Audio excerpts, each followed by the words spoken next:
Hey guys, it's Angela. It's been such a long time since I've uploaded a video to give you guys an update on how things are going with my weight loss and being on Victoza. Well, the news is I am no longer on Victoza. I have been off of Victoza for about 3 weeks now, and I'm only taking the 1,000 milligrams of metformin. So far, so good. I have noticed a change in my appetite. It's a little scary because I almost feel like I'm more hungry, and I think that the dose of metformin that I'm on right now is a little too high because I end up feeling like jittery and like my sugar's dropping like too low, and I have to eat something. So that's a little counterproductive for weight loss. And there's been a lot of other things going on in my personal life that I have been dealing with. Um, just to kind of give you a recap of everything that's been keeping me away from my YouTube channel. During spring break, which was the third week of March, I took my daughter to Orlando. I live in Florida, and I live about an hour away from Orlando. Well, I took my daughter to Orlando and for a doctor's appointment, and I took my dad with me because I was having some car trouble. So I wanted to make sure that we made the trip smoothly, and I'd help if something did happen. Well, lo and behold, something did happen. My timing belt on my car broke, and the car died. It damaged some of the valves in the engine, and it would have cost more to fix than the car was worth. So that just so happened to happen on the same day I got my tax returns. So I ended up being stranded in Orlando with my dad and my daughter for about 5 or 6 hours while we try to find a mechanic that was local, trying to figure out how we were going to get home. And it turns out the mechanic's wife, who was a receptionist, introduced us to Uber, and that was a lifesaver. We ended up being able to take Uber home for a fraction of the cost that it would have cost to take a taxi home. So that was awesome. Um, so then the entire rest of the spring break, I spent it with my dad trying to find another car because I had to go to work that Monday coming up. So I had literally 4 days to find a car. But here's the problem. I didn't just have to find one car. Now I had to find two cars. Because the plan was my dad had a two-seater pickup truck. And the problem with that was whenever he was watching my kids, he couldn't go anywhere because there was no room for the children. So the idea was during spring break, I was supposed to find a minivan for me, and then the car that I had that died was supposed to go to my dad because it was I had a back seat where the kids would fit. Um, but I couldn't obviously give him that car anymore, so now I had to find two cars for us to be able to have room for the kids in my car and in his car. So I had the same budget that I originally had for one car. Now I had to stretch it for two. So I ended up finding a car after many, many hours of searching. We would spend 8 to 10 hours a day looking,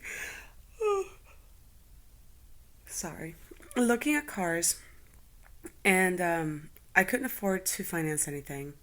So I had to find something that I could pay outright. So obviously I knew that going in I was going to find something that needed work, but at least I wouldn't have that monthly bill hanging over my head. So I found a 2001 Alero, and it's silver, and it's a pretty nice car, and it ran really good, it felt good, it had plenty of space for me and the kids. So I bought that, and then that night we found what I call a toy car. It's a 1990 Honda Accord. It's almost an antique, but it had under 200,000 miles, which is almost unheard of on a Honda. And we got that car as well. So we were able by that Friday to have two cars in my name, and my dad drives the Honda. So both cars did come with a fair share of issues. The Honda Accord um, had the entire inside disassembled. All the paneling, all the coverings, everything had been ripped out. Because the person who we bought it from was intending on fixing it up for car shows and never finished. They decided to go with a Ford Mustang instead. So we had to put the car, well, my dad had to put the car back together again. It was like a big puzzle. And in the end, it turns out it was missing one of the door panels, and it was missing the handle to one of the doors that does have a panel. So it's not 100% complete, but it looks really sweet for the parts that he has put together for everything that was provided. And the car is running. It did need a new alternator, but other than that, it does run. It is in pretty good shape. And then the Alero, unfortunately, was not so lucky. It kept overheating. In fact, just taking it home from the dealership, it overheated twice, and I had to keep pulling over. I had the thermostat changed out. The radiator was brand new, so obviously whoever owned it was having the same overheating issue. Um, and they were trying to figure out what was going on. And after a couple of days of trying to figure that out, turns out the the head gasket was blown. So thank goodness for my dad's very good friend and amazing mechanic. He was able, I bought all the parts, and then he was able to rebuild the entire top end of the engine, change all the gaskets out, and he only charged me $400. So that was pretty sweet because that's a $1,200 job. And so now the car is running amazing. We were able to rescue it. It was about to start mixing water with oil, and luckily we were able to figure out what was wrong and caught it before it started doing that. Um, so the car is running great. I actually found out the day I was supposed to go back to work. That Monday, I started driving to work and I didn't make it 3 miles down the road before it overheated. I ended up having to call in. I missed work. I had to let it cool down, drove for a little bit, let it cool down, drove home, got it to my mechanic who lives in the same neighborhood we do. And that's the day we found out that it needed the head job done. So I ended up having to use the two-seater pickup truck to go to work the rest of the week while he finished fixing the car. But and by the end of the week, sorry, you guys know I yawn on my videos. I can't help it. By the end of the week, the car was done. It is running very nicely. It is basically brand new, engine wise, the way it's running and the way it's behaving. It does have funny little quirks though. Um, First of all, because of the way it behaved when I first bought it, I decided to name the car Beastie. It was a beast to me, and it was acting like a beast. It was being temperamental, it was being obnoxious, it was being a pain.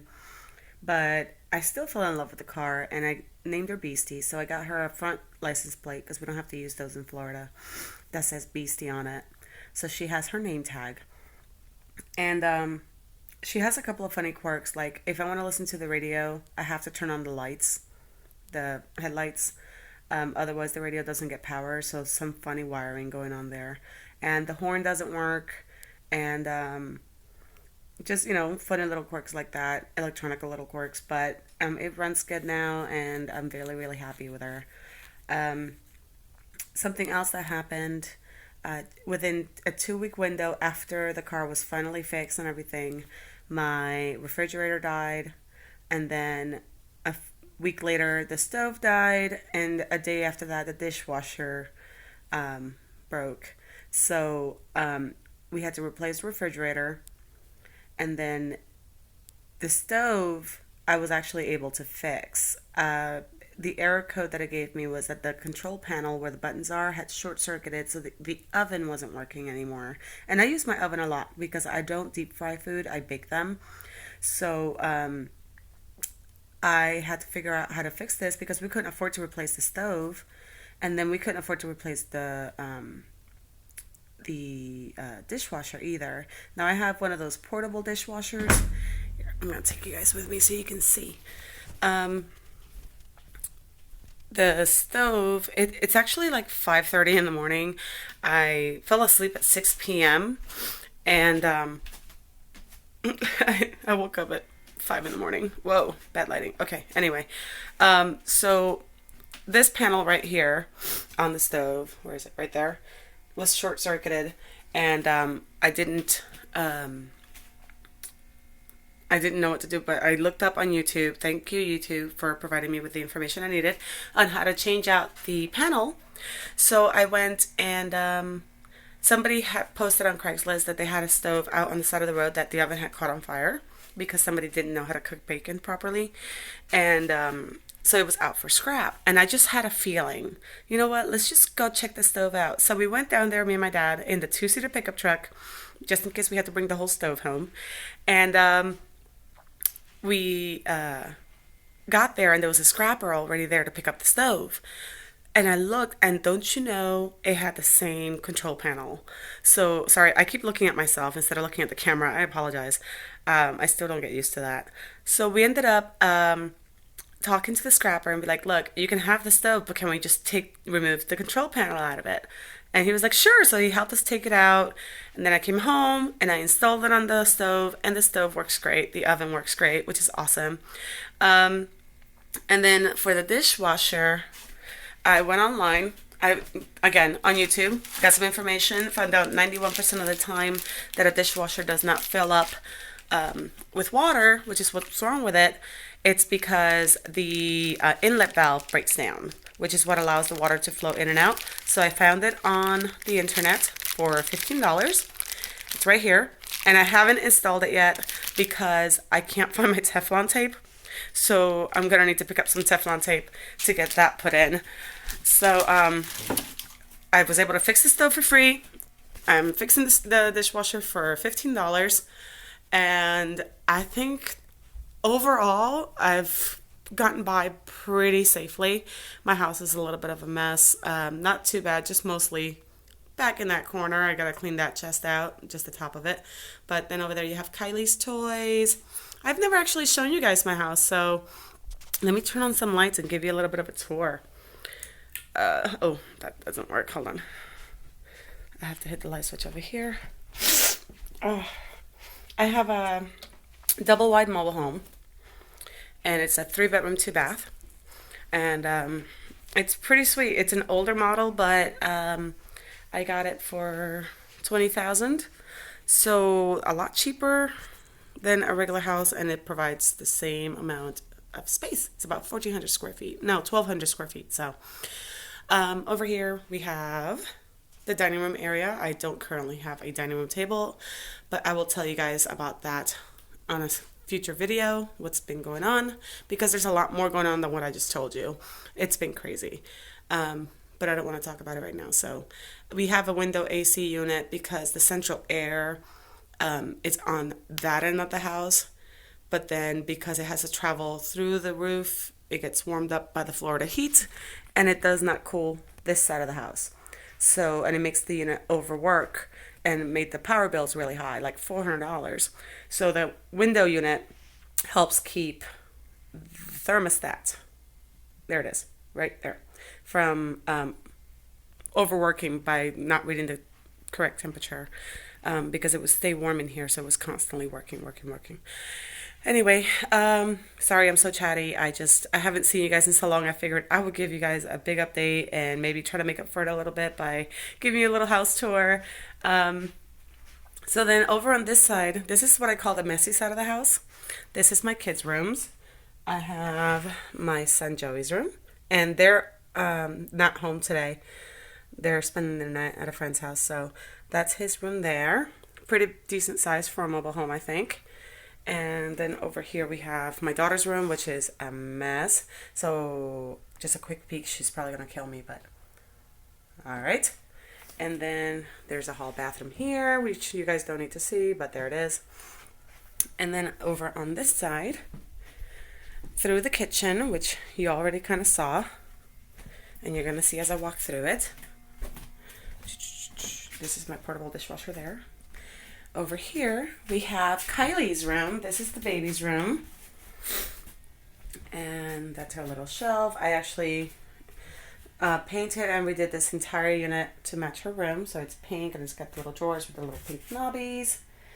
And then I've installed these poles here to create a closet space. You gotta get creative when you're limited in space. And then over here we have her changing table with bed sheets on the bottom, shoes and diapers in the middle, and her little crib. All the kids are out this weekend, so this is why I thought it would be a good time to record, because I'm not being interrupted. And yeah, so that's about it.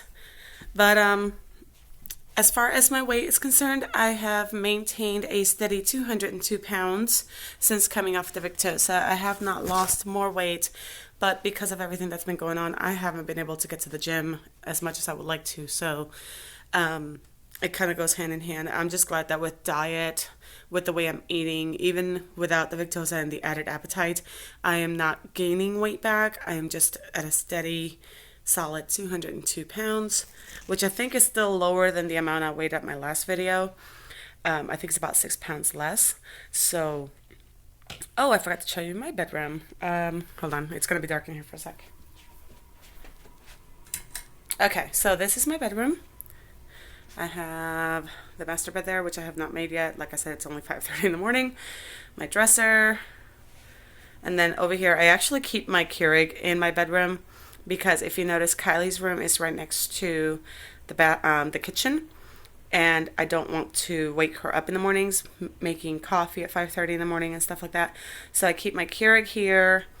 And then I have my computer, which doesn't work right now, which is why I can't edit videos. It's just hooked up basically for the Wi-Fi to get the router and stuff all set up. My master bathroom's in there, which I'm not going to show you another bathroom. But yeah, so that's it. I'm in the process of replacing a lot of furniture.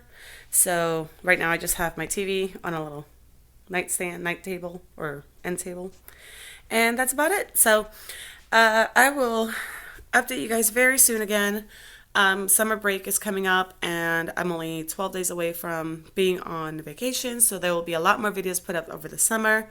Again, still not looking at you. I'm looking at myself. Anyway, that's about it. So I will talk to you guys later. Maybe I'll do a little video on some of these paintings and hangings I have on the wall because I made a lot of these myself. And I will tell you a little bit more about them later, okay? I will talk to you guys very soon. Thank you so much for your support. Thank you for sticking around. I know it's been a long time, but like you heard, there's been a lot going on. If you are new to my channel, please make sure you hit the like button down below and subscribe. And again, thank you guys so much for being with me on my journey. I am going to get right back on track over summer break and continue to lose this weight because I am finally starting to take care of myself. I will talk to you guys soon. Thanks for watching. See you in my next video. Bye-bye.